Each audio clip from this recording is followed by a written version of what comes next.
Selamat datang di channel ini. Bayangkan sebuah negara yang berhasil mengairi tanaman dengan air garam, mengubah gurun yang gersang menjadi lahan pertanian yang luas. Negara ini terletak di salah satu daratan kering, tetapi berhasil menciptakan pasokan air yang hampir tidak terbatas. Israel, yang telah menduduki dua gurun besar, Negev dan Yudea, adalah satu-satunya negara di dunia yang saat ini memiliki luas permukaan gurun yang lebih sedikit dibandingkan dengan 50 tahun yang lalu. Setiap tahun, Israel bertanggung jawab untuk mengekspor lebih dari $2 miliar dalam produk pertanian seperti buah-buahan dan sayuran.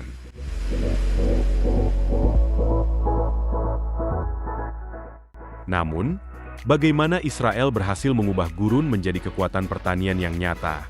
Meskipun menghadapi kekurangan air, mari kita telusuri lebih jauh bagaimana negara ini mencapai transformasi yang luar biasa ini.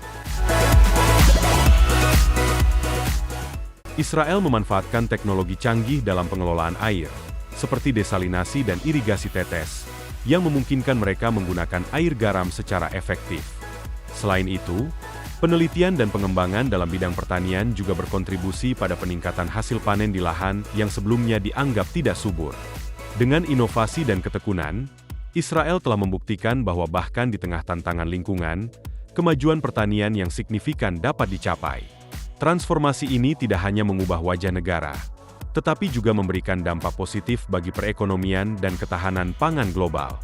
Menurut laporan Dewan Nasional Intelijen Amerika Serikat, lebih dari 20% penduduk dunia diperkirakan akan mengalami krisis air dalam beberapa dekade mendatang. Krisis ini akan mempengaruhi sistem pangan global dan tidak hanya terbatas pada negara-negara termiskin. Bahkan, negara-negara maju pun mungkin akan kehilangan sebagian besar hasil pertanian mereka jika situasi ini terjadi.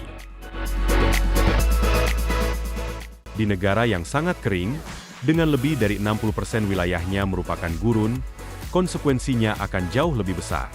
Namun, hingga saat ini, kekurangan air tampaknya tidak menjadi masalah besar di Israel. Negara ini tidak hanya makmur, tetapi juga merupakan eksportir makanan utama dengan persediaan air yang melimpah. Pertanyaannya adalah, bagaimana Israel mampu mengatasi tantangan ini dan bahkan menyediakan air untuk negara-negara tetangga? Apa yang bisa kita pelajari dari mereka? Untuk menjawab pertanyaan-pertanyaan ini, penting untuk memahami sedikit tentang sejarah Israel. Pada tahun 1920-an, wilayah yang sekarang menjadi Israel berada di bawah kendali pemerintah Inggris. Mereka meramalkan akan terjadi kekurangan air di masa depan dan menyatakan bahwa hal tersebut dapat menghambat imigrasi orang Yahudi dalam jangka panjang. Sejak saat itu, organisasi Yahudi di wilayah tersebut menyadari bahwa masa depan mereka terletak pada peningkatan sumber daya air. Meskipun tampak seperti rencana yang hampir mustahil, pada tahun 1939, Simcha Blas, seorang insinyur hidrolik terkemuka dan imigran Polandia, dipekerjakan untuk mempersiapkan rencana pengelolaan air. Rencana ini bertanggung jawab untuk memastikan masa depan Israel. Blas merancang rencana 3 fase yang dijalankan selama puluhan tahun dan memungkinkan perkembangan demografi serta ekonomi Israel. Melalui inovasi dan strategi yang terencana, Israel berhasil mengatasi masalah air dan menjadi contoh bagi negara lain dalam menghadapi tantangan serupa. Tahap pertama dari rencana pengelolaan air yang dirancang oleh Simcha Blas adalah ekstraksi air melalui pengeboran jauh di bawah tanah di gurun. Blas yakin bahwa di bawah permukaan tanah Israel, bahkan di daerah kering seperti gurun Negev, terdapat sumber air yang dapat dimanfaatkan. Tahap ini berhasil, tetapi belum cukup untuk memenuhi kebutuhan negara. Israel perlu memanfaatkan semua persediaan air yang tersedia dan memindahkan kelimpahan ini ke lokasi-lokasi yang membutuhkannya. Tahap kedua bertujuan untuk memompa air dari Sungai Yordan, sungai terpenting di wilayah tersebut, ke bagian selatan negara, khususnya untuk mencapai gurun Negev. Disinilah pemukim baru dapat bermukim dan menggarap ladang mereka. Fase terakhir adalah yang paling krusial untuk menyelesaikan rencana ini, pembangunan saluran air nasional. Proyek ini membentang lebih dari 100 km dan bertanggung jawab untuk mengangkut air dari utara negara, terutama dari Laut Galilea, danau air tawar terbesar di Israel. Saluran ini akan terhubung dengan sistem yang dikembangkan pada fase sebelumnya. Sistem air yang besar ini memastikan akses terhadap air bersih di seluruh negeri.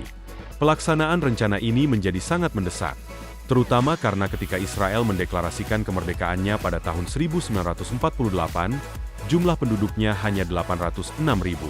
Namun, dalam 3 tahun berikutnya, lebih dari 700.000 orang tiba di negara tersebut. Untuk mengurus, memberi makan, dan memastikan kelangsungan hidup banyak orang ini, dibutuhkan pasokan air yang melimpah. Oleh karena itu, pembatasan air menjadi semakin parah, dan penerapan rencana ini menjadi sangat mendesak. Masalahnya, untuk merealisasikan rencana tersebut, dibutuhkan banyak dana, dan pada saat itu, Israel bukanlah negara yang kaya. Dari sumber daya yang terbatas yang dimiliki oleh pemerintahan baru Israel, banyak yang dialokasikan untuk pengeluaran militer demi jaminan keamanan dan pertahanan nasional. Disinilah Perdana Menteri saat itu, David Ben-Gurion, mengambil salah satu keputusan paling kontroversial dalam sejarah Israel yang berpotensi memicu konflik sipil. Pemerintah Israel menandatangani perjanjian untuk menerima kompensasi sebesar 3 juta mark Jerman sebagai ganti rugi atas kejahatan yang dilakukan oleh Nazi terhadap orang-orang Yahudi. Keputusan ini menimbulkan perasaan bahwa penderitaan mereka seolah dibeli dengan salah satu tragedi paling kelam dalam sejarah umat manusia. Meskipun banyak yang tidak setuju, protes dan demonstrasi terjadi. Namun parlemen Israel tetap menyetujui persetujuan tersebut dengan selisih hanya 2 suara. Setelah kesepakatan, dana tersebut segera digunakan untuk memulai rencana pelaksanaan sistem air.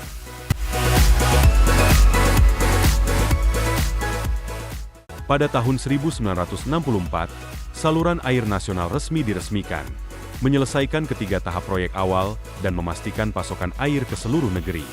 Tanpa kerja keras ini, sulit untuk membayangkan pertumbuhan ekonomi dan demografi yang besar di Israel. Saat ini, dengan lebih dari 9 juta penduduk, Israel telah menjadi ekonomi modern dan makmur. Namun, kebutuhan akan air tetap mendesak untuk mempertahankan kondisi ini. Memasuki abad ke-21, masalah pasokan air kembali muncul di negara tersebut, sehingga rencana baru diluncurkan. Pada tahun 2006, keputusan diambil untuk memindahkan pengelolaan sistem air dari politisi ke sebuah badan profesional. Lembaga ini mulai mengenakan biaya sesuai dengan harga real untuk penyediaan air, tanpa subsidi dari pemerintah, seperti yang terjadi di banyak negara lain.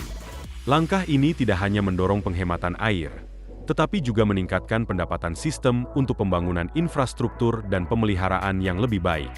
Uang yang terkumpul digunakan untuk perbaikan besar pada sistem, termasuk upaya untuk menghindari kebocoran air dalam pipa, yang pada banyak negara dapat mencapai lebih dari 30%, sedangkan di Israel, tingkat kebocoran ini di bawah 10%. Langkah-langkah tersebut terbukti berhasil.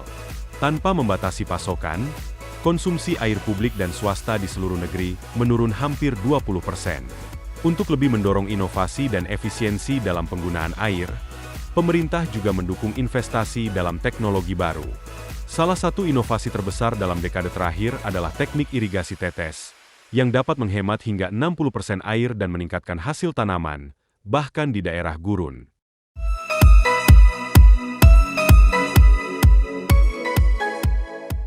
Selain itu, Israel juga mengembangkan varietas tanaman yang lebih efisien, baik yang tradisional maupun yang dimodifikasi secara genetik. Ini memungkinkan penurunan konsumsi air setiap tanaman. Beberapa benih dapat disiram dengan air payau, yaitu air yang sedikit asin dan melimpah di bawah tanah, yang sebelumnya dianggap tidak terpakai. Dengan inovasi-inovasi ini, Israel terus beradaptasi dan menghadapi tantangan terkait pasokan air. Di Israel, Anda dapat menemukan berbagai jenis buah dan sayuran, seperti melon, tomat, lada, dan terong, yang diirigasi dengan campuran air tawar dan air asin.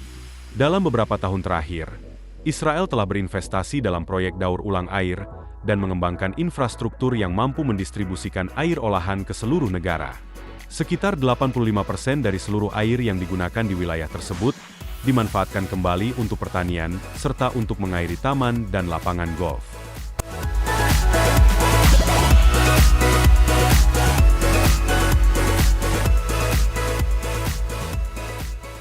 Israel juga telah menjadi salah satu pemimpin dunia dalam teknologi desalinasi. Salah satu pabrik desalinasi terbesar dan paling efisien di dunia terletak di Israel, mampu memproses lebih dari 600 juta liter air per hari, menjadi sumber air yang hampir tidak ada habisnya bagi penduduknya. Dengan demikian, Israel berhasil mengatasi kekeringan yang telah melanda wilayah gurun selama ribuan tahun, berubah dari negara yang kering dan gersang menjadi pusat pasokan air terbesar di Timur Tengah. Apa pendapat Anda tentang sistem yang dikembangkan oleh Israel ini? Menurut Anda, apakah sistem tersebut dapat diterapkan di negara lain dan menjadi solusi untuk krisis air di banyak tempat?